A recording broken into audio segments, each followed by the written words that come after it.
Welcome to Two Giant Goofballs, a New York Giants podcast. Are you a goofball that loves Giants football? If so, sit back and relax as we talk about the team that both excites and frustrates us so much. And now, here are your goofball hosts, Drew and Rob. Welcome, fellow goofballs, to Two Giant Goofballs, a New York Giants podcast. I am Drew, joined as always by... Me, Rob. Not on mute today. Yay, you didn't hit the mute button. It's the little things in life, Rob. It's the little things in life. Yeah. Drew didn't try to cancel me already. You've already been canceled, trust me. You just don't know it yet. So today, guys, we're doing something a little different here. Let's be honest. We just played the Eagles 2 weeks ago. We've already gone over the Eagles team. Not much changes in 2 weeks, really, in like that. Plus, on top of that, we don't even know what's going to happen with as far as starters and all that kind of stuff. We kind of touched base on that yesterday. The Eagles, the only thing they care about is if they can leapfrog the Cowboys for the division title. And see, I caught that. Yeah. Look, that's on video, by the way. A moth was just flying by, and I just caught it in my hand. It's on video. Oh, yes. Wax on, wax off. Anyway, the only thing they care about is that game. And it's at the same time. So they're going to watch the scoreboard and decide what they're going to do based on that. But we got to talk about the injuries, at least, what's going on there. And then everything else is going to be kind of play it by ear and take it as it is, because who knows what's going to happen. On the Giants side, Jason Pinnock did not practice the last 2 times here, yesterday or today, with a toe injury. John Michael Schmidt's shin injury did not practice yesterday, limited participant today. Deonte Banks limited both days with a shoulder injury. Carter Coughlin also the shoulder injury, limited both days. Darnay Holmes with a foot injury, limited both days. Tyrod Taylor, back injury, limited both days. Dane Belton did not practice today, but that was not injury-related. That was for personal reasons there. So not too bad of a Giants list, really. Like, that seems like half what we usually have on the injured list. I'm kind of impressed. Yeah, it's pretty low-key for the Giants. Yeah, I guess we've just moved everybody over to the IR by now. So yeah. The big ones I look at, though, overall on this list, Deonte Banks, I think, will probably sit out. I don't think it makes sense to potentially risk him hurting himself even worse with a meaningless game. John Michael Schmitz, I would be tempted to say the same if it wasn't for the fact that we have all these goddamn linemen out. It's kind of like, if we don't have him, who's going to be playing there, you know? Jason Pinnock, again, if the toe injury is so bad he can't practice, he's not playing.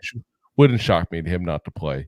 Let Dane Belton play in his place there and see we got a little better in him, because part of how Dane Belton plays is how we decide this Xavier McKinney situation, which is what we're going to get into in a little bit here. Oh, yes, a little foreshadow.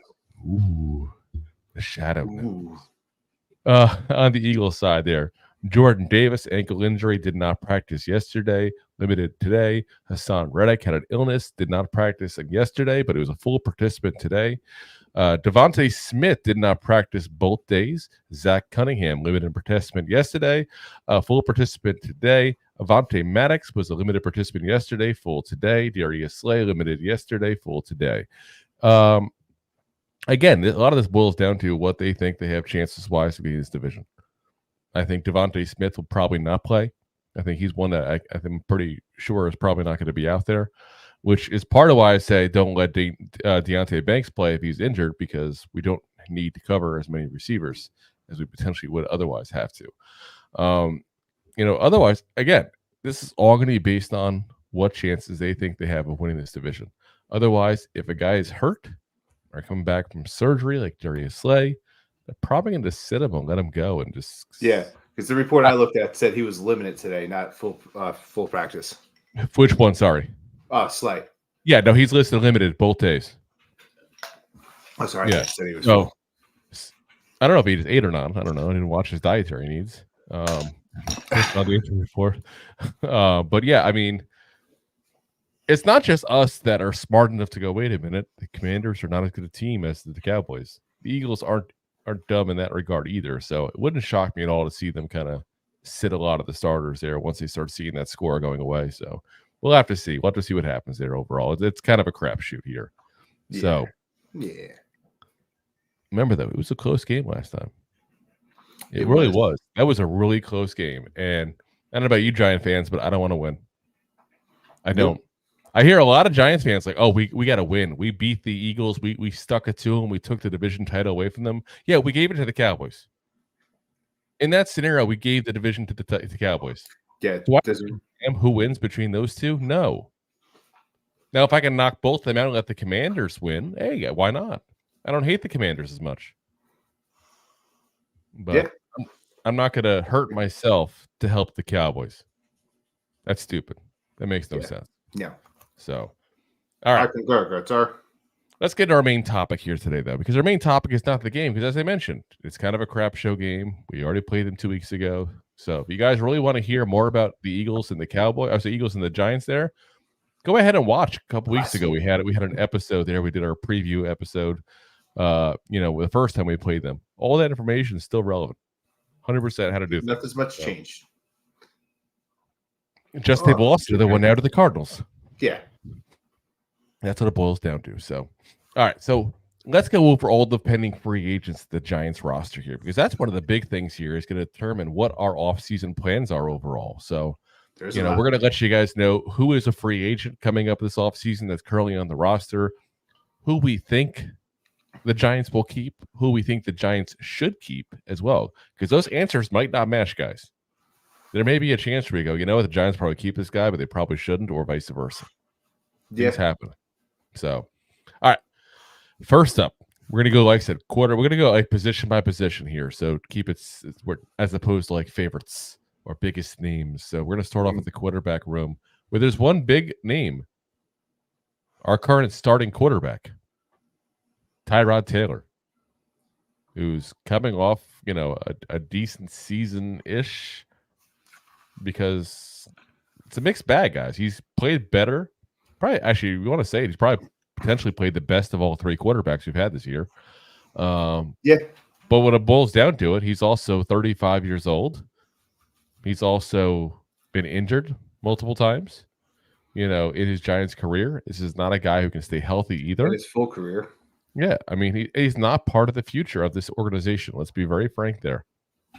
Yeah. So, and he's going to cost a lot of money next year to be a backup. Yeah. And listen, somebody's going to take him as a backup. Someone's going to take him potentially as a bridge quarterback with a young quarterback they draft at that point. And I could sit here and say he's better than some of the starting quarterbacks that are currently playing. And I don't mean the guys playing this week. I mean, in general, there are teams that he is better than, like Atlanta, for example. I could easily sit there and say he'd be the starting quarterback in the Atlanta Falcons right now. Vegas. Vegas, another one, yeah. I mean, unless they want to go the young route at that point there, but they, give McConnell the chance. I think that's what they want to do. But I mean, if you want to say AOC's the future over there, the guy threw for 1 quarter and 2 weeks ago and just didn't throw at all afterwards. There you go. Sounds like a great future they have there. But yeah, in the end, he'll go somewhere else. He will, and wish him the best. Appreciate his time he did have with the Giants there, but it's time to move on. Bye-bye. Now, here comes the big one. Oh, yes, the big one. Mr. number 2 overall pick in the NFL draft a few years ago. Mr. Gold Jacket himself. Saquon Barkley. And that's one we're going to probably have shows about later on this season as things progress and news go, because this is one that's going to probably go for a while. This is not going to be a quick decision. The biggest thing is going to be, do the Giants tag him again or not? Now, the tag number would be like $12 million because we tagged him last year. It's going to be a repeat of last year, where it's going to come right down to the wire. Here's what I think is going to happen personally, and I think they're not going to tag him. I don't think they want to put $12 million on a running back. I think they want him back, though. I really do think that. They want to have him back because they're going to have probably a young quarterback. He is the biggest threat on offense we have on the team. And he's already mentioned, I want to be a Giant, blah, blah, blah. He said all those things at that point. So I could see the scenario where the Giants go, you know what? This is what we think you're worth. If you think you're worth more, go get us an offer. Because remember, he wasn't the franchise tag last year where he was like stuck with the Giants and that's it. He got the franchise tag level where he could still negotiate other teams. They'd have to give him some draft picks if they wanted him. Nobody came running down the door for him. Nobody's like, oh my God, I have to have Saquon Barkley. Yeah. I mean, as good as Saquon is, he plays a hugely undervalued position in this league. He has issues with staying healthy. He's had not as much this year to a certain degree, but he's had some drop issues in the receiving game as much as he's good in open space. He's not a short yardage back, so he's not a complete back. He's had pass protection issues. And on top of that, he's not a spring chicken in the running back world anymore. So you're not going to necessarily see somebody give him a huge, deal years-wise at that point, unless some of it's not guaranteed money. He's going to turn 27 years old, right around the time of the Pro Bowl. So if you're giving him a 3-year contract, hypothetically, you're taking away the rest of his 20s, which is the last prime seasons he will have, probably, to be frank. Now, I said a lot of negative things about Saquon. Let me be very clear on that. Saquon is one of the top 5 running backs in this league still. For all the deficiencies we just talked about. And he has deficiencies. He's not a perfect player by any means. There really isn't a perfect player. Every player has some flaws. But he is the best. On the other side of that spectrum, where he plays well, he plays extremely well. Yeah, and I'll be very frank and say I don't think the Giants even used him right this year. Because sometimes in the second half they just completely abandon the run. Yeah, there's a lot of misplay with Barkley this year. That's when running backs do their best. And I feel like there was a lot of times where obviously they should have used him, but they just kind of thought the teams would respect Barkley enough where they could open up the pass and do other things. Gave up on him 100%. But you gotta use him in order for that to happen. Gotta. So we'll see what happens there. I'm kind of mixed on him. I want him back if the price is right. Like if we can get him at like a 3-year, $35 million contract, which I know people are going to say, oh, that sounds just like the $12 million. Why not tag him? Because the third year is going to be bullshit. It's going to be like paying him $9 million this year, maybe 10.5 next year. And then the rest of it all coming in the third year. So, which probably won't be guaranteed. Yeah. I mean, it won't be. He'll be lucky to have the second year fully guaranteed. And I know he's going to want as much money as he possibly can because he knows this is his last probably big payday. We talked about that last year, but the franchise tag before he ended up signing the tag and they gave him just a little bit to appease him. But this is the life you live as a running back, unfortunately, right or wrong. And we've talked about even on the last mock draft we did. I really think that we can go ahead and draft a couple running backs, mid-round running backs at that point. And we can go ahead and probably, I wouldn't say replace him because there's no replacing a top 5 running back, but we can get a decent running back by committee going. And then on top of that, save, $9 million or so.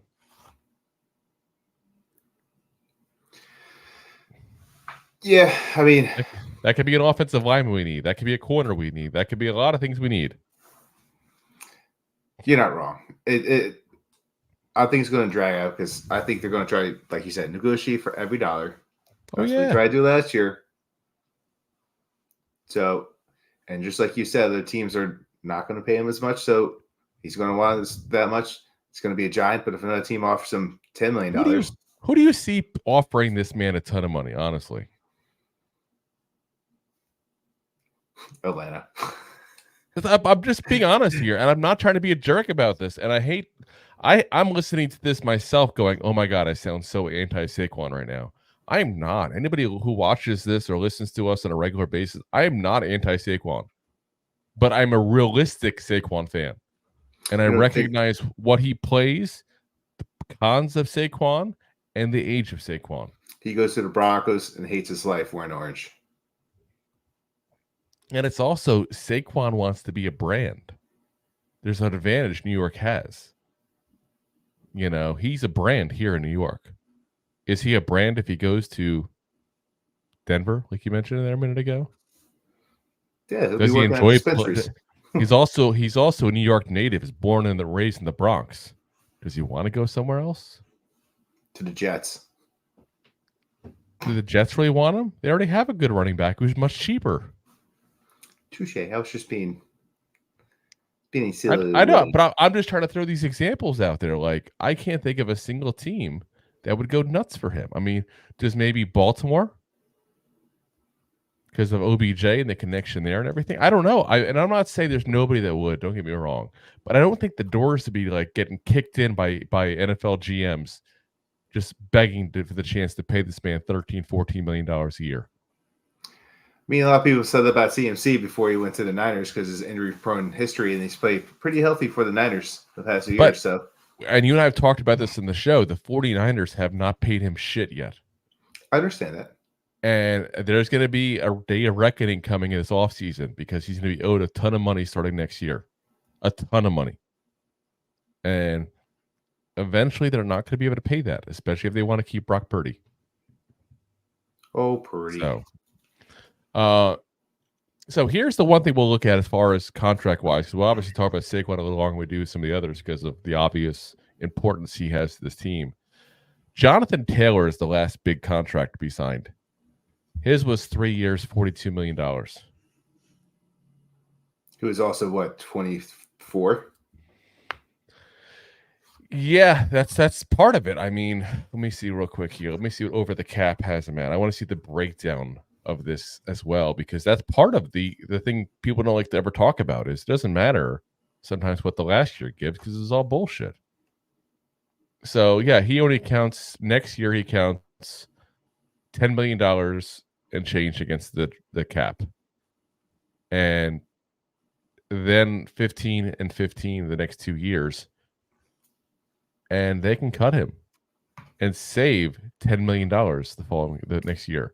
So it's not nearly as much money as people think. He's got 1 year that he'll be seeing next year. 10.8 million is the exact. 15.5 the next, and they can save 10.4 by cutting him.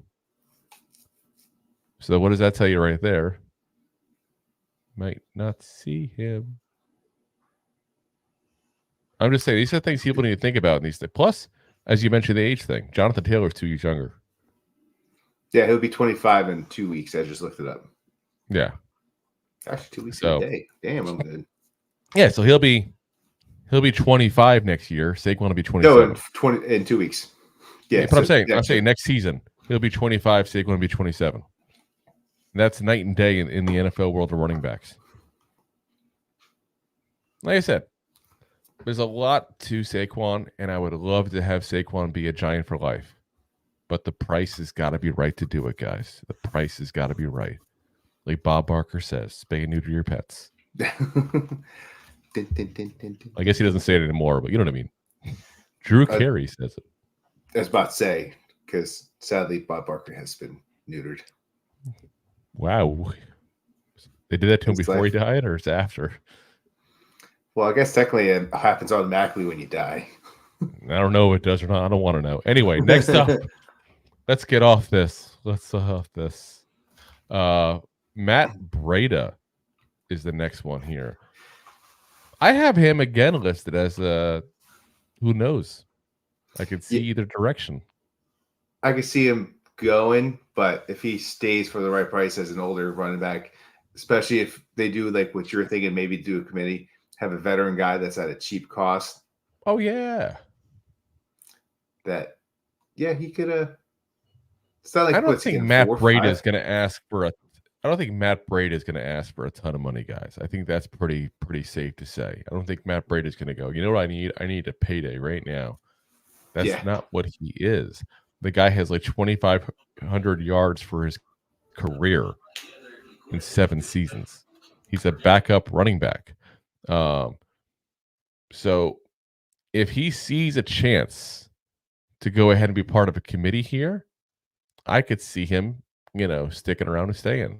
But I'll say this: if I'm Matt Breida, and you can't tell me Saquon's not going to be here next year, I might not want to stay. He's got a cushy job being It's behind not him. like Matt Breida. It's not like Matt Breida gets a ton of reps there. But if you're going to tell me, hey, you're going to be the veteran, we're gonna draft a couple guys, then yeah, I might be okay with that. But yeah, otherwise, if we do keep Saquon though, I definitely don't want to keep Matt Breida. Because I want to get one guy younger that we can develop for when Saquon does go bye-bye in a couple of years. And I'm not saying a first-round pick or anything crazy. I'm saying like a fourth-round pick, a fifth-round pick. Not an Eric Gray. Not Eric Gray. It was a freaking goddamn waste of a pick. I still swear it was. Even Brightwell, you can say to a certain degree as well, because Brightwell was drafted because of his special team ability. I think he's actually kind of done better than people expected as a running back in this league. But let's be honest, Gary Brightwell is not scaring anybody whatsoever. No, he had a flashy few games, but most of them are, like the Paul Rudd. But that was all last year. He had 31 carries for 141 yards last year. That's a 4.5 carry average. But you really haven't seen him on the field at all this year. Yeah, 9 carries the whole year. And that tells you something. That they probably want to move on, guys. It's time to go. 9 carries, 7 games, not a very high percentage there. So Gary Brightwell is under contract next year, but he'll probably go. So, all right. On to the wide receivers here. We got 2 big names in the wide receiver group that we got to discuss here, because there's the 2 that are pending free agents are kind of bigger names there. We'll start off with the one that I think will be quick and easy here. Parris Campbell. Bye-bye. It's like we cut him before we cut him even. Yeah, I mean, he'll get picked up somewhere else and be like, well, I just played for the Giants offense and be mediocre somewhere else. And I think we'll probably see him be decent next year somewhere. Probably, to be honest. In Vegas. I don't think you just love Vegas. You like saying the Raiders. That's exactly the Raiders. But yes, Parris Campbell has been one of the biggest disappointments of this past offseason. And he definitely gone. There's not a chance in hell he stays around. And I won't shed a single tear. No offense for the guy. He just didn't do anything. Did big hype last year. Oh my God, such hype. He did 600 yards for the Colts. Yeah. Now, the next guy, though, that's the guy that we're going to kind of shed a little tear on here. This one's going to hurt. Sterling Shepard. I promised myself I wasn't going to cry. Probably should have gone last offseason. In fact, we called for it last offseason. But you and I were you kind of called for it. I was indecisive. You were indecisive, which is basically calling for it. I'm sorry. Yeah. Your heart. I was using my heart. Your heart was saying to keep him. Your brain was saying to let him go. Pretty much. I have no heart. It was all saying get him out of here. I respect Sterling Shepard to hell for everything he did for the Giants. He's been the longest tenured Giant. He is a guy who was a perfect Robin for a good part of his career. He can't stay healthy. And he's just done. And I hate to say it that way. Like he's just done. But he's just done. It's time. You have to move on. At this point, it's like this relationship where like, it's not going to work, but you're still trying to force it anyway. He probably should have been cut mid-season, to be very frank. Yeah, at the point too is when your team's that bad and you're out of contention, and he's wasting a roster spot, and he's got a minimum deal. They should have cut him mid-season. Again, I think I get why they didn't. They're trying to let the guy go on. Listen, in if right there was way. Crowder there, they would have cut him. Did the same stuff, but they were giving him the respect. I think what's going to end up happening is he'll probably sign a 1-day contract to retire as a Giant. I think this is it. I think he knows it, to be honest. If you listen to some of the words and some of the quotes from him this week, I think he knows that it's definitely his last week as a Giant, but that it may very well be his last week in an NFL uniform in general. He's just lost it. Too many injuries. Injuries, age, like he's not even that old. He's not a spring chicken when it comes to wide receivers, though. But the difference is for a guy like him who counts on good hands, good route running, he's 30 years old. Like that you don't expect that to end that quickly at 30. You expect him to go into his, close to his mid-30s before he really starts losing it. He's not a guy who dependent on physical skill. I mean, there's plenty of guys that have done it, but were not injured prior. Yeah. He's just, unfortunately, always injured. All right. On to the tight end, Rob's favorite position. He loves a good tight end. Who doesn't? Hachi Machi. And we have one tight end on this list here who I can't sit there and say is really a good tight end. But Lawrence Cager is on the list here. And, we haven't seen much of him this year. He's a receiver, really, who happens to play tight end, doesn't block. I look at this guy and I go, you know what? If we can sign him to a minimum deal, have him be a camp body, have him be insurance against injuries, then I'll take him back. Yeah, but if he wants anything else but that, I don't want him. It depends. It depends. He's made some good plays last year. Few and far between. I can't take a single positive play involving him this year. I mean, there wasn't really many positive plays that you could pull out this year. I hear you. I'm just saying in general, though. So I can't think my, of my big thing when it comes to Cager is it depends on what happens elsewhere in this tight end position. Like, are we keeping Waller? What's going on over there? Are we taking a tight end in the draft? We have to. Two tight ends in the draft. We have to take a tight end in the draft. We always take tight ends in the draft. So, like, you keep Waller, you take a tight end in the draft. Like, what are you going to do with Cager? You're going to put, what's he making, $4.5 million? I mean, that's what I'm saying. If he wants to take a minimum deal to keep him in. What, Cager? He's making shit. He's nothing. He's a minimum deal. Is he a minimum? And that's what I'm saying. If he wants to take a minimum deal again, I'll take him.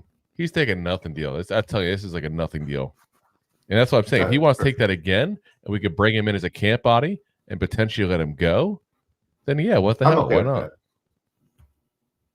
His cap number this year is $473,000.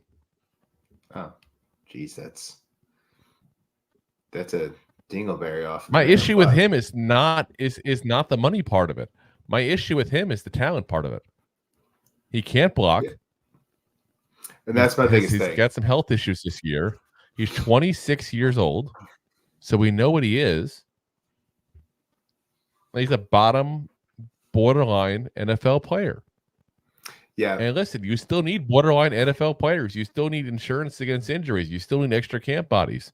So if they want to bring him in, bring him in.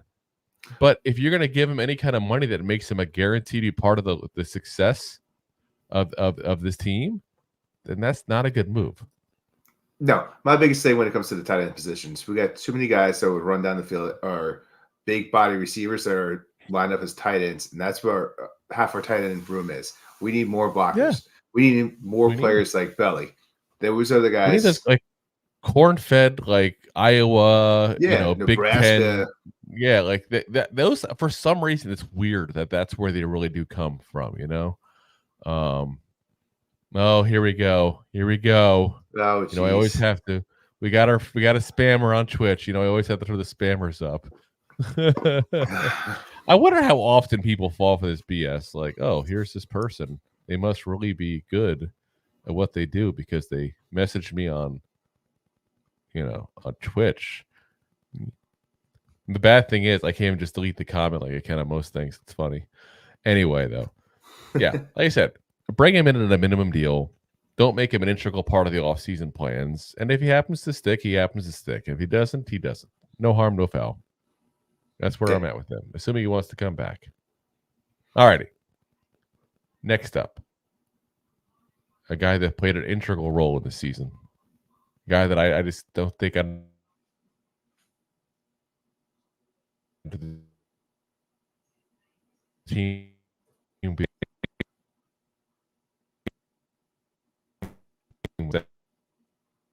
out. If you can't tell when I'm being sarcastic by now, Eisenhower is the guy. And yeah, it's like the guy gets hurt in the preseason. Guy couldn't even start in college. Guy couldn't even start in the NFL anywhere except for a couple of games he didn't look good. Yeah. Bye-bye. Bye-bye. Yeah, Bye-bye. that's a simple bye-bye. That was The only way I'm in, okay with. Okay. He was a guy that just came in to kind of bridge and was there for injuries because we didn't have an official center because we waited to the last minute to the draft and luckily we got JMS. But yeah, the only way that I'm okay with this whole scenario of keeping him is if the same as we did with Cager, we say, we'll bring him in as a camp body and that's it. Yeah. But I think we really need to improve the offensive line to the point where these guys, and I say these guys, because I'm about to mention somebody else that fits the same category, are just not needed. They're not even good enough to fill the camp bodies, really. They're nothing. They're bad. They're not good. We know what they are. Let's move on. And that next guy is another center, Sean Harlow. I know he plays guard sometimes too, but he's primarily a center. Again, same thing. Not that good. Been in the league long enough. We know he's not that good. If we're going to improve the line, we can't improve the line by bringing back the same crappy players. Time to go. Time to go. Father time's coming for you. Bye-bye. Bye. Bye-bye. All righty. Now we get to the guard position. We got 3 guards that are coming up as free agents. And I'm not sure I want to keep a single one of them. Ooh, yeah, there's only one that has like a thought in my mind that like there could be only one. There could only be one guard. Here we go. Highlander. Yeah. Yes. Yes. I think that this first guy is the only guy that I'm okay with keeping. And the only reason I don't put him as a guarantee is because the money has got to make sense. He has been at times one of our better linemen starting, but that's not saying much. We have a crappy line, so yeah, it's like saying I'm the, we got a piece of crap there. Like, this is the least stinky piece of shit. Has the least amount of corn in it. I mean, that's where we're at here, but it's Ben Bredesen. I like Ben. I think Ben has been with us for a few years now. He knows the system. I'd want to keep him, but I want to keep him under the pretense that there's no guaranteed starting job for him. Yes. He's got to work and earn it. And I want the money to make sense where if he's on our bench, we're not sitting there going, oh my God, we're paying this guy starter money. He can't even get a starting job. Like, it's got to make sense money-wise, and it's got to be with those conditions where there's no guaranteed starting job for him. If he was okay with that, let's keep him. Yeah, exactly. He'd be a great bench piece, honestly. He'd be a great bench piece. No, I agree. That's what they were hoping was going to happen with him this year, but yeah. Well, I think this year they plan on starting him. It's just they weren't sure where they wanted to start him. It depended. They were really hoping Azudu would get in there and crush it, and he'd be on the left side, Azudu would be on the right side, and problem fixed. Because that's what we do with the New York Giants. We go and just wish on a magic wand for things to be fixed on the offensive line. When you wish upon a star, your quarterback can't throw too far. Yeah. Next 2, though, they got to go. And your line doesn't play up to par. Yeah. Next up, we have the guy who got off the couch, Justin Pugh. Time to go back on the couch. I appreciate everything he did this year because he literally came off the couch. I keep on seeing games still now when he's, you know what? In the beginning of when he first got signed, I'm like, you know what? He's going to mess up some. He's going to make some mistakes. He's not necessarily in game shape. By now, he's in game shape, guys. He's looked worse the longer this season has gone on. And I don't think it's an issue with him being in shape any longer. I think it's just an issue of him just not being any good any longer. There's a reason he was available midway through the season, guys. Good players don't just sit around and go, "Oh, somebody will want me eventually." Yeah. So I mean, it works for Joe Flacco. I guess it does. The one example. I'd be okay with him being on the coaching staff next year, though. I really would. I think his veteran presence helped the team, though, in that regard. And I'd like to see him potentially, if he decides it's up, it's time and he wants to go into coaching. I'd like to see the old hashtag "once a giant, always a giant." I'd like to see that because I think he's got a lot of experience in this league. He's got a lot of respect in the locker room. And I think that, again, he's a guy. He's a dude that I think has some credibility in that locker room. So, yeah, if he wants to be a coach, let's keep him. If he wants to be a player, good luck elsewhere. And maybe he looks to go play and then comes back through during camp and becomes a coach at that point there once he realizes nobody wants him. Who knows? Maybe he takes a year off and comes back the following year and becomes a coach. I don't know. But he's done as a player. You can see it. It's all over the field. Like literally all over the field as he's getting pushed around by people. It's done. Yeah. Time. He's a wee man. Yes, it's done. Next up is a guy that you forget sometimes is still on the roster because he spends more time in the hospital than the facilities. And that's Shane Lemieux. Shane Lemieux, who apparently should have, much like the rest of his family, played hockey because he can't hack it in football. I know he's not actually related to Mario Lemieux, for the record. He took I don't think so. I don't think so. But the guy can't be healthy. He's not good. And what I don't get is why, like we talked about this before in the show, but I don't get why fans hold on to this rookie year he had as if he did something great. Yes, he started some games as a 6th-round rookie. That in itself is an accomplishment. But he did it because everybody else sucked. It wasn't like he was better. He just sucked just as much as everybody else, and they figured maybe he'll get better because he's a rookie. That's what it boils down to. Yeah. You ever hear like the term, like, you paint rust any color, it's still rust? Well, he was painted onto a bad offensive line. Yeah. He looked good, but it's still rust. No, he wasn't. But he wasn't. That's the thing. Well, he was one of the worst starting guards in the league his rookie year. He was okay run blocker, but he was on our worst. team. He was the worst. It was so horrible. And then he gets hurt, and people are like, "Oh, maybe he'll come back and he'll be better." Like what magical injury do you get that makes you a better player? I'm sorry, like there's I watched Rookie of the Year. Yeah, no, that's not actual documentary. Totally was. I mean, and it seems like as soon as he got healthy, he'd go out there and play one game and get hurt again. I mean, so let's look at his games available. He played in 12 games, started 9 his rookie year. Then he was 1 game, 1 start in 21, 1 game, 1 start in 22, 4 games, 1 start this year. That's it. Time to go. I've heard a lot of people talk this week about Michael Penix, and he's had too many injuries. He's had nothing compared to this guy. Oof. Time to go. Oh, yeah, time to go. So Shane Lemieux should have been gone a long time ago. This is the offseason, finally. We called for this last year, actually. I remember this. We did. We were both like, yeah, he needs to go. We save almost $1 million because he's on his 4th year of the 4-year rookie deal, and he sucks. For whatever reason, nobody wanted to do that. I remember people talking about it, oh my God, you shouldn't get rid of him. What are you kidding me? Give him another year here. He's under contract. He's cheap. He's cheap because he sucks. Yeah. He's not good. All right. We got a couple guards to go over here. Then we're going to pay the bills and go through some of these comments here. We got a lot of comments to go through. I was going to say, including a blast from the past here. A blast from the past. So, all right. First up, Tyree Phillips, who pretty much personified everything wrong with the Giants coaching staff because he went to the Eagles for a little bit in the practice squad and seemed to have somehow gotten better.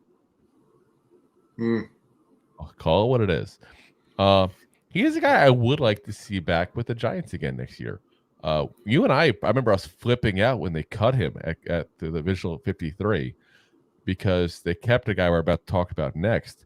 And I was just like, what the hell? Like, why would you do this? Like, and again, he's not going to be the next right tackle, of the future. He's not going to be an amazing player ever. But if he's a guy that we can put in there that won't embarrass himself, then that's good enough at this point to be considered a potential reserve offensive lineman on this team. Let's be very frank and say we're not going to go from one of the worst offensive lines in the league to the best next year. That's not going to happen, guys. You never know. It's not going to. But if he can be average, and he's a guy that I could see potentially being a decent long-term backup on this team. I still think it's a position that we're going to end up, drafting somebody at, or, getting somebody in free agency to be a swing tackle there. But we already know he's the guy who will sit on the practice squad if he had to. Yeah. Bring it back on cheap. Bring it back on cheap. Just don't let it be so much money that we have to we have to keep him, or, anything like that. It's the same as he falls into that Lawrence Cager category like that. Like, give him nothing money-wise. Let him come back for a year, be a camp body, and see if he makes his spot for himself. 100% agree. If he wants a couple mil, bye. Exactly. Oh, yeah. I don't think anybody's paying that. Next up, basically copy and paste everything we said about Shane Lemieux and put it on this guy. It's the truth. Same draft even. And that's Matt Pert, who we thought would turn into Pert Plus one day, but he can't. He's got all the dandruff. He's just not that good, guys. He's a big guy. He's got all the size in the world. And I think what happens is, I think he just doesn't, they talk about with offensive linemen, that meanness, that streak, that aggression. I just don't think he has it. And I think you do have to have it to play that position. I don't think he has it. This is the guy who couldn't even beat out Nate Solder for a job. Yeah. Like, the Giants wanted him to play. Like, there was no doubt about it. They wanted him to play. They wanted him to start over Nate Solder. He couldn't do it. Just couldn't do it. Not gonna do it. This was the guy in the preseason that couldn't block a corner. I remember that. He had trouble blocking a corner. The corner got around his block. That's sad. He's like 6'5", like 350 pounds, like 37-inch arms. I mean, he is the prototype size. Minus the squat, it's kind of not so big. I'm just saying that's where we're at here. All right, let's pay the bills real quick, and then we're going to get into the comments, and then we're going to start breaking down the defense here. Break it down. Boo-doo-doo, boo-doo-doo-doo. Enjoying the show? Looking for more goofball action? Consider a membership at buymeacoffee.com/2giantgoofballs. Memberships start at just $5 and give you additional goofball access. One-time support payments also available starting at just $3. buymeacoffee.com/2giantgoofballs. Oh, yes. Ooh. We know everybody loves that part. That's just their absolute favorite part. All right, guys. So let's get into all the comments here. So first up, we got Connor. He says, sitting in the morning sun. I'll be sitting when the evening comes, watching the ships roll in. Then I watch them roll away again. Yeah, I'm sitting on the dock at the bay. I something tells me he's just wasting time. That's what I personally think. Yeah, we'll find out though. As Deb says, my man Otis, and of course she means Otis Anderson, the great Giant running back. Not who is it? Otis Redding, is that the name of the person who did that one? I believe so. I gotta look it up. So sitting on the dock at the bay. It's the weirdest things I have to Google or we're going to show. Thank God for the second screen I have here. Like, geesh. Unfortunately, my internet does run slow though. Now, thanks to thanks to the Instagram stream that we do as well, to do separately and weird. Yeah, Otis Redding, that is his name. And then Connor says, "Yeah, Deb was just listening to music, waiting on the goofballs, and thought I'd share. Maybe think of my parents who have passed. All the goodies, music they listen to. Time is too short." Yeah, time is definitely too short, guys. That is, yeah. Music keeps the family living on. I did the same thing. Oh yeah. I mean, there's music that I will always listen to and think of my parents. You know, in my one of my traditions we have for Christmas, always growing up, was listening to the Alabama Christmas album. Of all things, the Alabama Christmas album, and I still think of all the memories of my childhood whenever I hear that. So it's funny. My mom was a Kiss head. Was she? Was she? Yep. I have pictures of her dressed up when she was a teenager. Like Gene Simmons style, or I think she was Gene Simmons actually. No, she was Star Child. She was a Star Child. Oh, okay. Well, Ace instead, yeah. But yeah, no. I mean, music has that way of taking you back to times and good memories. Unfortunately, it can to bad memories as well too. But hopefully, more good than bad. That's for sure. Let's see. Connor says, my cousin is a Cow Pukes fan. He says he'd love it if they traded for Saquon. They hate Pollard. Yeah, Pollard, I think, has definitely been a big disappointment for them this year. That's for sure. Because he was good as the Robin. Yeah. You didn't have to take the big hits to do that kind of stuff. He says, for Christmas, I gave him a Saquon shirt, LOL. He was like, what the fuck? Then says, I take him on our team, LOL. Sounds like you're not that good of a gift giver. Yeah. Or the best. Around. No one's going to have to do. Yeah. Now, some of you guys may remember this one here. NFL 0911 here, also known as Mark Montavo back in the day when he was on Facebook with us there. And there he is. Long time no hear, guys. What up? Well, where have you been? No see. Where have you been? Sheesh. I think we haven't seen him in a few months even. Let's see. He says, Breida not utilized. What's the point? The point is he might be utilized if Saquon goes. He says, get a fifth round. They're cheaper for the same production, but 6 years younger. That depends. Again, that depends on what we do. If we get rid of Saquon, we're going to probably draft 1 or 2 running backs. 1 or 2, I still say it. We did our mock draft. We drafted 2. But that still means we need a room for a veteran. It says, no special teams. Goodbye. He doesn't like Breida. See, Connor says, I say clear house of big money guys, start fresh. QB, running back, wide receiver, keep Slayton and new rooks, wide receivers, keep Sexy, Dexio, Karake, Isaiah, etc. Then that's like clearing house. Yeah, that's not really cleaning house. I don't think. Yeah. I mean, here's part of the problem with that. You can't just get rid of all those guys and rebuild like that. Because if you're going to do that, you should have done it this year and gone for the quarterback, and not even re-sign Daniel Jones, because even at his best, Daniel Jones was a slightly above average quarterback. So you don't rebuild around one of those. Let's see. Mark says Campbell, bye-bye. Shepard, bye-bye. Connor says Raiders, my second favorite team. Raiders. Raiders.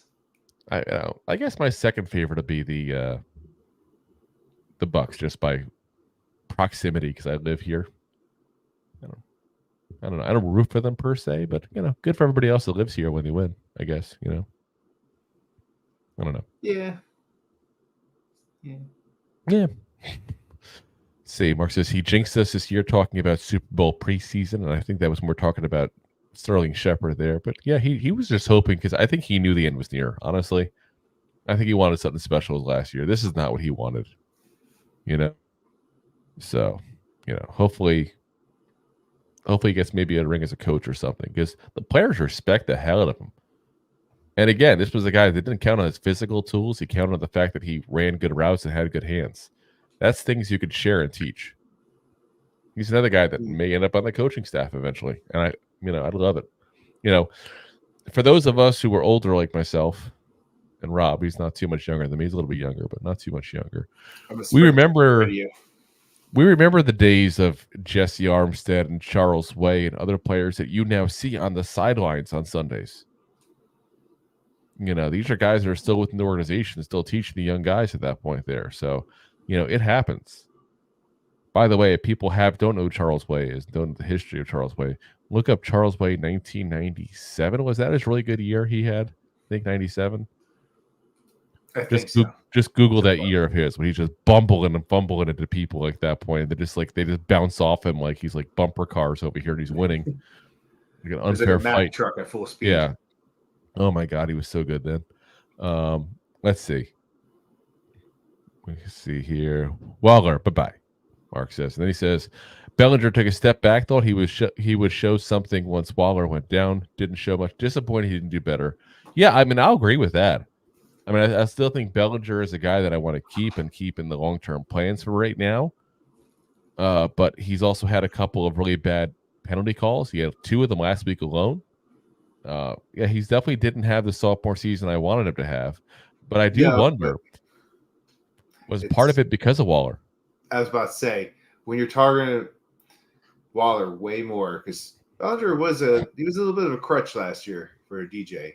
He was utilized. Yes, he was. So now this year, when you try to move that over to Waller, and Bellinger's open, I've seen some of those plays where you try to niche it into Waller, and you see Bellinger open, like you could have made a play there, you could have had it open. Yep. Yeah, it wasn't going to be 20 yards, but if you get 7, 10, still, no, like I said, for first down. Wouldn't shock me if part of it was that. So, yeah. See, my dad chimes in and says we need some tight ends who can actually block, and yeah, agreed 100%. That's why I'm not a fan of keeping Cager unless it's at the money where we don't care if we need to cut him or put him on the practice squad. Yeah, but yeah, we need these like 4th round, 5th round guys out of the Big Ten. For some reason, these are the guys who make it. I don't know why, they just do. They have to see over the corn hutches. Yeah. Is that what it is? Yeah. Connor says, yeah, Waller pissed me off about expected more. Still think he'd be good, but injuries suck for him and us. I do contract, get paid for time on field production, something like that. Yeah. Waller, we'll have a discussion on guys we're going to consider for cut candidates later on as we're going to more of the offseason details. And yeah, he's going to be a guy that you're going to see us talking about in that episode, that's for sure. Because that conversation is going to come up. And I don't think Darren Waller is going to like the outcome of it. I really don't. See, Mark says, take a tight end from Iowa, Michigan, Nebraska in the 4th to 6th rounds. Always true. Yeah, that's exactly it. That's where they come from. That's where they go. Let's see here. Mark Hall says, Lemieux, bye-bye. Should have been gone 2 years ago. Agreed. Bredesen, keep. Yep, like I said, as long as the money's right and there's no guarantee of a starting job, I'm good for it. He also says Zudu keep because of rookie contract that once expired. Bye. Yeah, he'll stay because he's on a rookie deal. There's no point in cutting him. Now he might not make it out of the camp, but we'll see on that one. Yeah. My dad says Evan Neal should be moved to left guard. He can't get his footwork issues fixed on the right side. I still think he should be moved to the local Burger King, but we'll see what happens. He's another guy we can't really cut, so they're gonna try to move him around and see what they got out of him there. But I do think before we completely give up, we have to try him a guard. Yes, I agree. And I think the best time to try it is in the offseason, give him a chance to kind of work on it. So I do think that there should be a conversation with this man this year saying you may want to work at the guard position this offseason. Because he doesn't have it at tackle. He doesn't have it at tackle. Like, we would see something. Like, even Andrew Thomas, as bad as he looked his freshman year in the league, in year 2, you saw an increase in his talent. You saw it. It was obvious. He didn't look spectacular. That was year 3. That was last year, But you could see what he was going to be. You can see there's improvement there. And with Neal, you see a digression. Oh, yeah. Connor says, she'll let the fans pick players. No, I've seen some of the proposed fan deals and trades, and no, let's not let the fans do that. Yeah, they'll put up stacked offense and then have a whole bunch of second, third stringers for the defense. They'll get us Russell Wilson in a trade and then go ahead and still try to trade up and get Caleb Williams. I've seen some of the things suggested. I'm good. My dad says Pugh is too small. Maybe he can coach. Yeah, that's where his future should be. His future should be as a coach. Connor says, I'm a dude playing a dude disguised as another dude. But in real life, he was playing a dude disguised as another dude. Okay, I know where the reference is coming from. I know who here. I am. We're going into Tropic Thunder here. Yes. He says, and I'm Iron Man. Okay. See, Connor's had a lot of coffee today. My dad says our problem in analyzing our line is our coaching sucks. Yep, no, definitely not an issue there. It's but something I we've think been banging the drum about for a while. I think the big thing is that we got to get rid of the guys who can't stay healthy. You know, even a guy like Marcus McKeithen has only been with us 2 years. He was a 5th round pick. If he can't stay healthy again, time to go. You know, Shane Lemieux can't stay healthy. Gotta go. Matt Pert can't stay healthy. Gotta go. These guys gotta go. Gotta go right now. Go right to the ER because you're not healthy. Yep. Mark says he was okay. Sucks he got injured. Unfortunately, I think he's saying. I was when we're talking about the tackle position, and we were talking about Tyree Phillips. That's I think we put that there. Then he said Pert is a big waist up, but small base.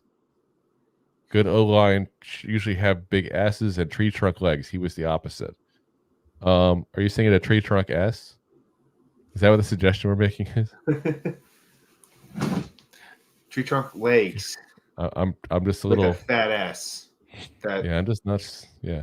That Sir Mix-a-Lot sings about. Yes, Connor says, "Yo, VIP, let's kick it. Ice, ice, baby. Ice, ice, baby. All right, stop. Collaborate and listen. Ice is back with a brand new invention." Yes, little ice, ice, baby there from Connor himself. Maybe Connor will have you on the show one day so you can actually sing one of these songs. You seem to want to sing with us. Ding, ding, ding, ding, ding. Mark says good O-line usually have big ass. Oh yeah, we used to that one. Deb says Connor, are you on drugs? And Mark says corn-fed tight ends. Or is it corn-fed Tess? He meant testosterone. Margot says got a crazy thought if we go with Penix in the second round.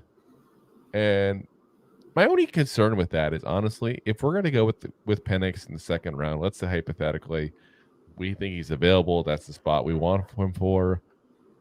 I really, really, really would want to trade back into the very end of the first round just to get the 5th-year option on him. As long as it's not asking they're not asking too much whoever we trade with. You know, let's say we trade with the Ravens or something like that. You know what I mean? Like, that 5th-year option is a nice thing to have. Like if we're going to give up a 3rd-round pick to get him, then yeah, that 5th-round option is going to be a nice thing to have. Especially because keep in mind, we're talking about a quarterback who's 24 years old. So you got a 5-year deal makes him 29. 2 years at the franchise puts him at 31. You got all of his prime deals, all his prime years, cheap. Yeah, and you look. And then you can collaborate and listen. Yes. And look at the brand new Penix edition. Mark says Neal got a high draft grade for playing left tackle. If we do go to Penix, move Neal to left tackle, natural position. Move Andrew Thomas to left. Well, no, left tackle. They can't move them both to left tackle. I think he means right tackle. Andrew Thomas is good enough to play and adjust to right tackle. Lefty blonde side. No. I'm not touching Andrew Thomas. I'm not messing with Andrew Thomas. He's the only one I trust in that entire offensive line. No, that's baby on the right side. Nope. It's like if you go to a restaurant and they suck at everything they make except for a burrito, and then you ask them to change their burrito. No, it's the one thing we make good. We're not touching it. That's the way they feel like this. It's the one thing they make have good on the menu. Don't mess with it. Improve the rest of the menu. My dad says when O-liner is not coached properly and doesn't learn proper techniques, he's going to get injured. Yeah, I mean, that's definitely part of the equation here. But I think some of them are just more prone. I mean, Shane Lemieux is a classic example. When you go back to I wouldn't say back to back. Let's go this way. 3 years, he's played 6 games. That's a problem. That's a problem. That's beyond coaching. That's just not being, either one of two things: either not having the ability to stay healthy, or not having the ability to play hurt. One of the two. And I feel like we hear a lot of times players get kudos for playing hurt, playing injured. I think guys understand the difference. I say when hurt or injured. If you're hurt, you're hurt. You can play. If you're injured. You can't play. But there are some guys who just don't play hurt. And I'm not suggesting that of any of the guys that we're talking about here per se, but I'm suggesting it's a possibility. Could be. The only way we know that is being in the locker room and or being in the medical offices and stuff like that. But it's there's something issue wise there. Mark says I trust AT transition to right tackle, then Neal to right tackle. I trust getting a new right tackle. That's what I trust. I'm done. I'm done with them. Connor says, no, Deb, I'm high on drugs. Oops, death. LOL. You can't be high on death and still typing. That's impossible. Don't lie to us, Connor. Don't lie. Mark, LOL, right tackle. Deb says, even JMS is falling in PFF rankings. Bad coaching, which has become our mantra. Honestly, I'm trying to remember who it was. I was talking on Twitter about this. I think it was Mace. Front of the show, Mace. There's been on a couple episodes there. I want to say that I really think I saw a difference in him when he came back from injury. I don't think he's healthy still. No, I think he's trying to fight through it. Yeah, and this is what I thought about playing hurt. Like, this guy's playing hurt in that scenario. And I give people credit for that. Let him get healthy in the offseason. Let's get some better coaching in there, and I think you'll see a lot better version of JMS because he definitely looked better at the beginning of the year compared to the end of this year. And I think it's the health. I really do.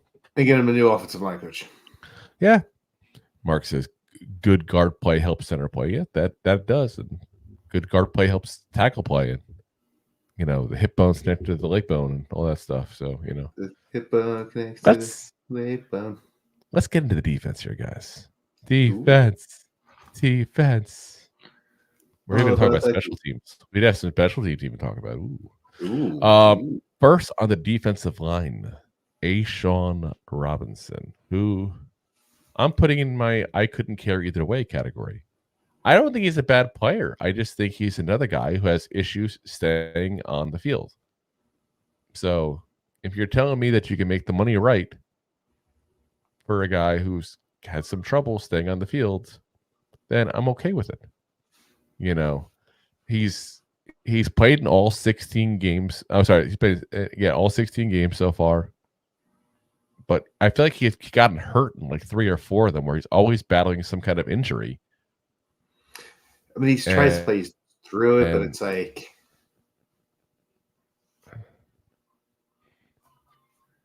Yeah.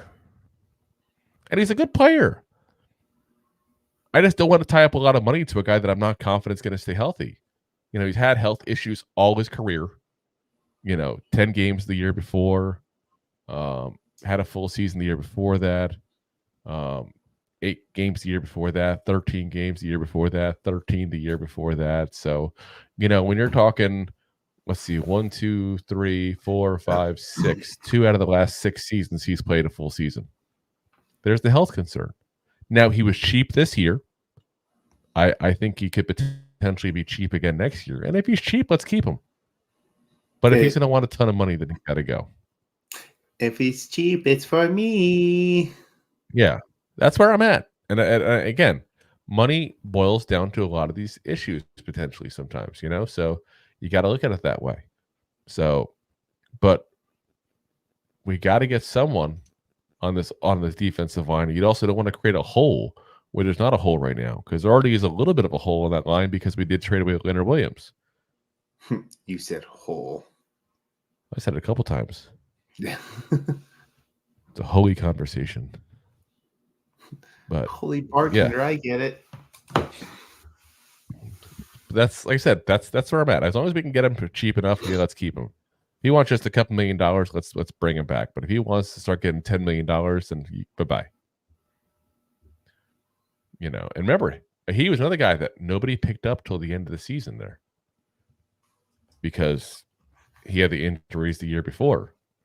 But it makes you wonder. If he did a 1 year, 5-year contract, I said 1 year, $5 million contract, what we did with him.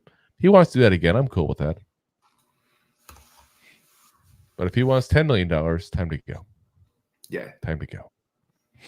All right. No. We got a lot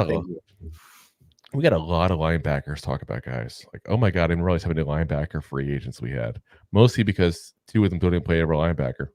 That sounds weird, but it's true.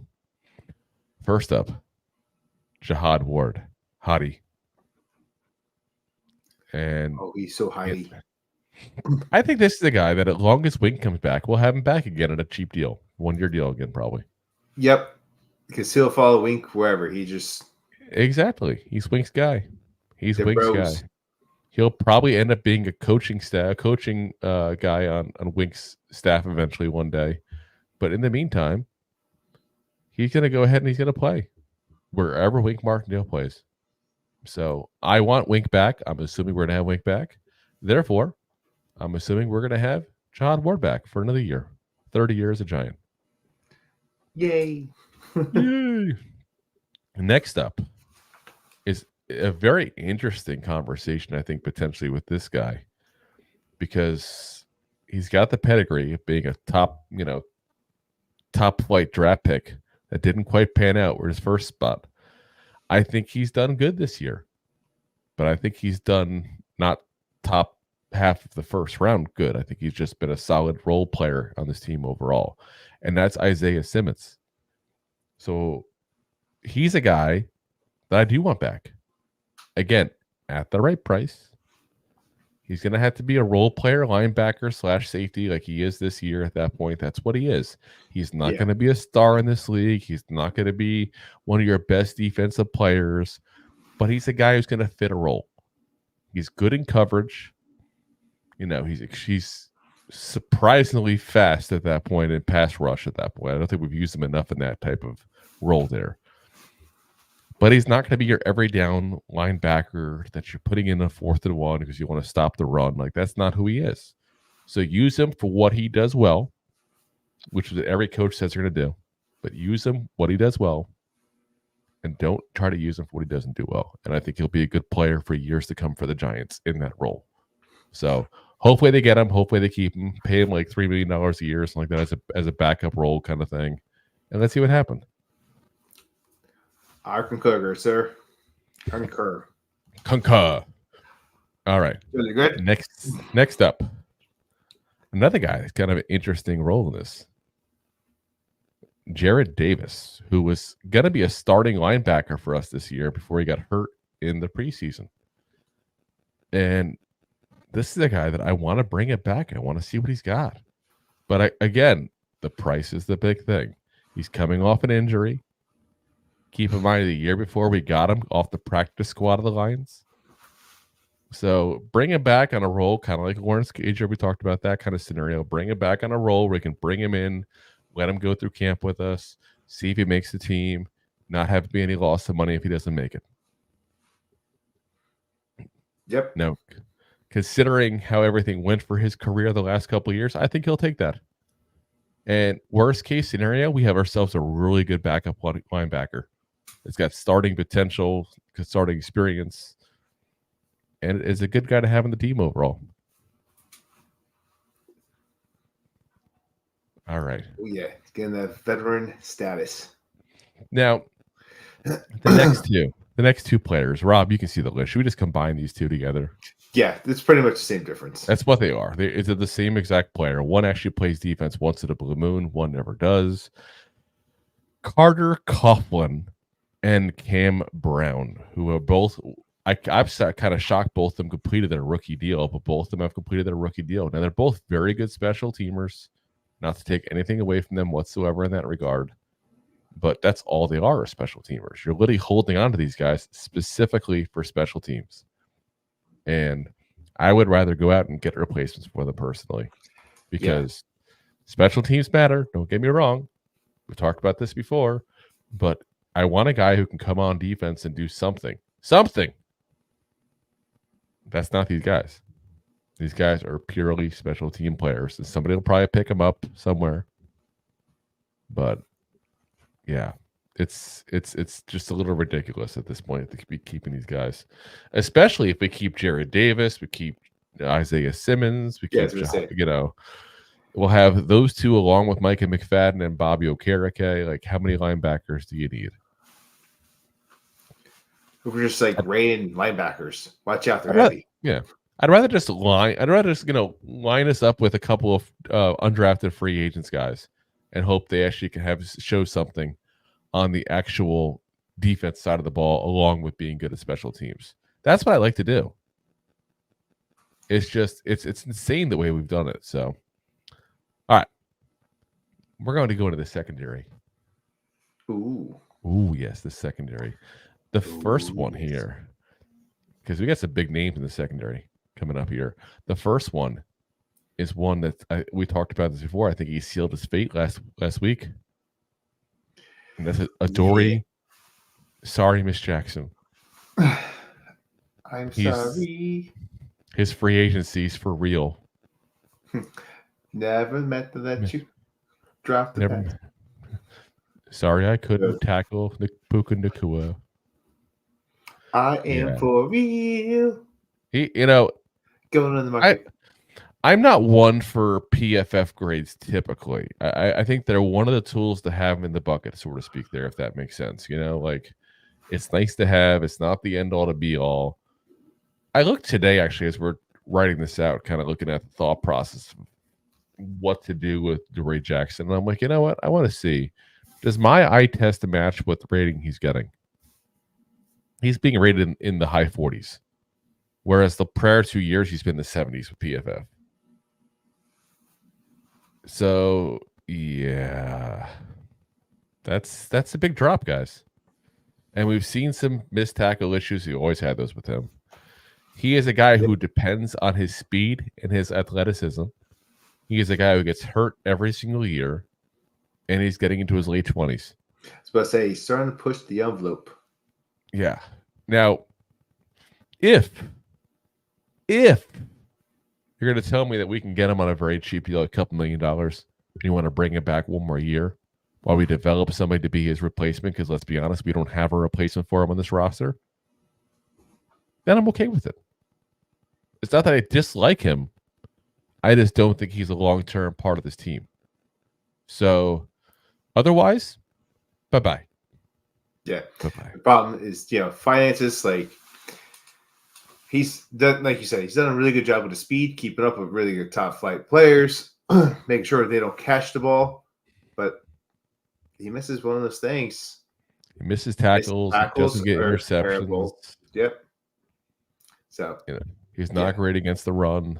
I mean, he's probably going to cost too much. So, like you said, bye. Yeah, and like I said, he's a good cover guy. So he'll at least prior to this year. So somebody will probably take the chance to give him $10 million next year.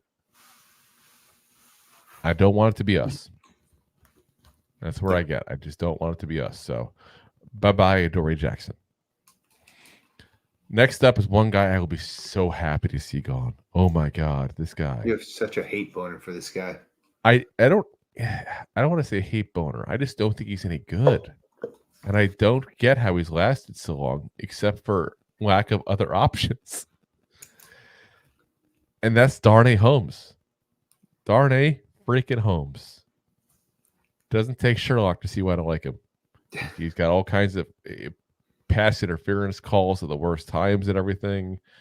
Not necessarily the best in the way to put him to the outside, to the inside, to the outside, to the inside. They're determined to find a home for him. He's just not good, guys. He's not. And I think it's just time to move on. I think we can find somebody just as good walking the streets, basically. They'll take a minimum deal.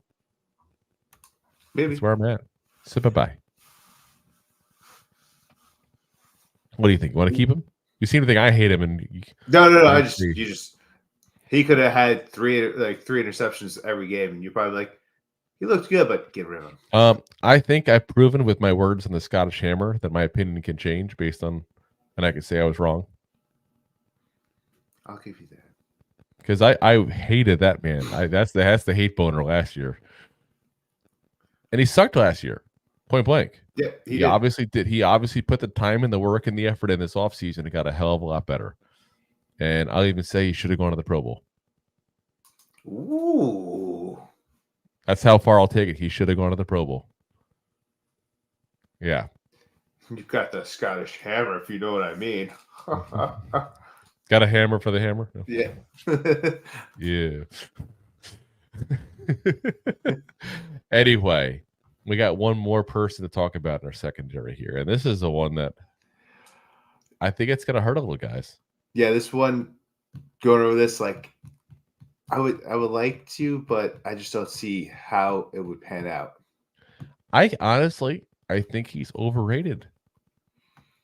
I hate to say it that way. He's healthy. He plays every single down. He's one of 3 players in the NFL who's played every down this year. And that is Xavier McKinney. I don't think he's that good. I watch him play, and I've played a couple games this year when I've gone over and rewatched the games. I'm watching him specifically to see what he does. And don't get me wrong, he's not a bad player. He's a good player. He's not a great player. And someone's going to want to pay him as a great player. Yeah, that's what I'm saying. Yeah. I like what he's done for the team. I like, the hype that he gives the team. But when you turn around and he's going to want like up to 18 to stay over there. What's a 15, 18? What's the going rate? I just no. Yeah. Oh no. I mean, let's take a look real quick here. The highest paid, I'm going based on average year. Derwin James, 19 million. Minka Fitzpatrick, 18. Jamal Adams, 17. Jesse Bates, 16. Harrison Smith, 16. Justin Simmons, 15. This is where I think he's going to be more around. Buda Baker is 14. Eddie Jackson, 14. Marcus Williams, 14. But I just don't think he's that good, guys. I really don't. I look at the guys like Justin Reed making $10 million, Micah Hyde making 9.6, Tyrann Mathieu making 9, Von Miller making 7.5. So these guys are just as good of him. Von Miller also showed him his age. He's starting to show his age. He's 30 now. But Tyrann Mathieu's 32. He's still doing it.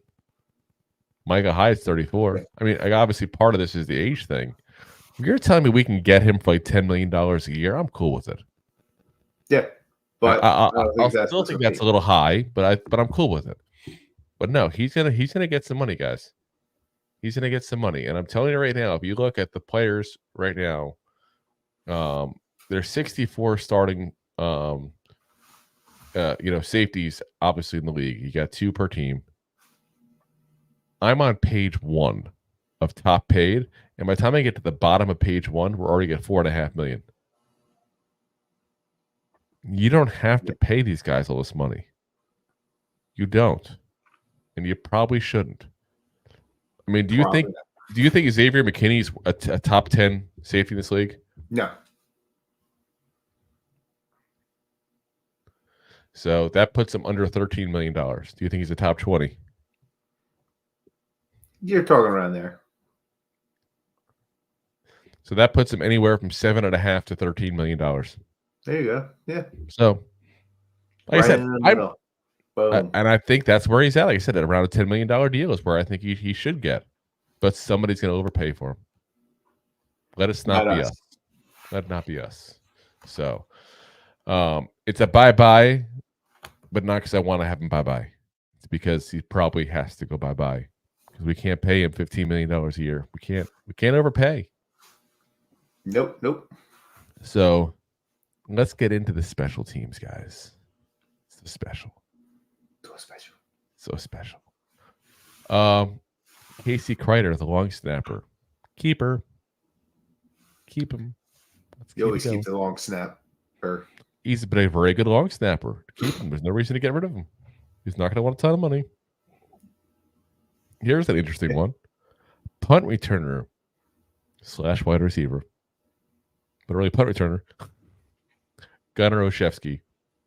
last week's NFC Special Team Player of the Week. I you know what? I don't think he's been that great, really. I mean, he had the one touchdown, sure. He had a couple of returns before that I thought that were subpar, actually. But I want to keep him because he's not going to make a huge mistake. He's not going to cost us the game, probably. And that's been an issue. Let's just short up. And his name's Gunner. Yep. Exactly. So let's keep him. Let's keep it going. All right. We got 2 more on the special teams, which tells you these conversations probably should be very short in these 2. And I'm going to combine these 2 into one. This is definitely combined into one. And that's Randy Bullock and Mason Crosby, the kickers, who both can bye. Because Graham Gano, what do you know? He'll be back again next year there. So it's time. So that's where we got there. So we got bye-bye, Tyrod Taylor, Parris Campbell, Sterling Shepard, Justin Pugh, Shane Lemieux, didn't mean to rhyme, Matt Pert, Carter Coughlin, Cam Brown, Adoree Jackson, Darnay Holmes, and Xavier McKinney. Keeping Jihad Ward, Isaiah Simmons, Jared Davis, Casey Kreider, and Gunnar Olszewski, which is weird because I just realized that there's not a single offensive player I said we had to keep in this. Yeah. That's kind of scary. And then we'd like to keep it the right price tag / plans, meaning we're not giving some of these guys guaranteed starting jobs. They're not taking a lot of money, or some of these guys just are not asking for more money than they're worth. Saquon, Matt Breida, Lawrence Cager, J.C. Hassenhauer, Sean Harlow, Ben Bredesen, Tyree Phillips, Ashawn Robinson. Yeah. A lot of guys on offense where I'm like, yeah, I don't mind keeping them as backup. Yeah. That's where they're at, guys. But there's going to be a lot of turnover in this offense, guys, next year. If you don't think that, you're nuts. Like you might have a top hat and a monocle. Like Mr. Peanuts. Because that's where you're at. So, all right, guys. 2 goofballs. Oh, yes. So we'll be back again for you guys on Sunday after the game. So you figure we got a 425 star, probably be around 7:30, 8 o'clock around there. So whatever time Rob decides to show up. Yeah. I'm gonna wake up. Shots fired. So we'll be back on, like I said, that'll be our last postseason episode for the entire season. You won't see us do a postseason episode again until August. There'll be 7 months preseason.